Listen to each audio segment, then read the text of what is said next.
Hi, my name is Russel Morgan. I'm the founder of the Morgan Legal Group, and today we're going to talk about the difference between a living will and a last will and testament.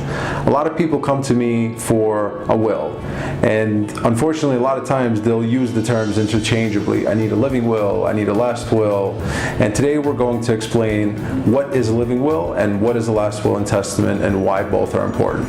A living will, sometimes called an advance directive, is a legal document that provides instructions regarding the medical care a person wants to receive if he or she becomes incapacitated or seriously ill and can't communicate their preferences themselves to their doctors.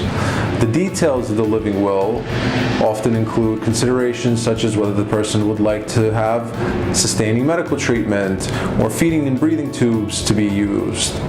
An attorney in fact or a healthcare proxy will be appointed in the advance directive to represent the interests of the living will's owner. Through the power of attorney, this agent communicates with the doctors and other medical personnel regarding the person's desires as expressed in the living will. Now, what is a last will and testament? A last will and testament, also known simply as a will, is a legal document that provides instructions for what should happen to a person's assets after his or her death. If a person dies without a will, they are said to be intestate, and state intestacy laws govern distribution of the property of the decedent. Now, note that it's possible to name a guardian for minor children as well as a person to manage their financial affairs in a last will and testament.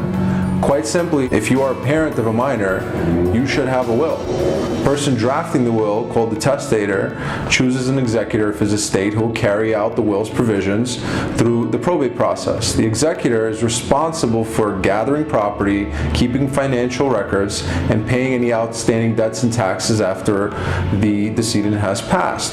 Now, these debts and assets are paid through the decedent's property. The differences between the living will and the last will and testament, other than the fact that the living will and the last will and testament serve different purposes, another major difference between the living will and the last will and testament is when they take effect. A last will and testament doesn't take effect until after the death of the decedent or the person who wrote the will, while the living will takes effect as soon as the person is incapacitated. Maybe you're wondering whether you need a last will and testament or a living will. Well, the answer is easy, because just about everybody should have both.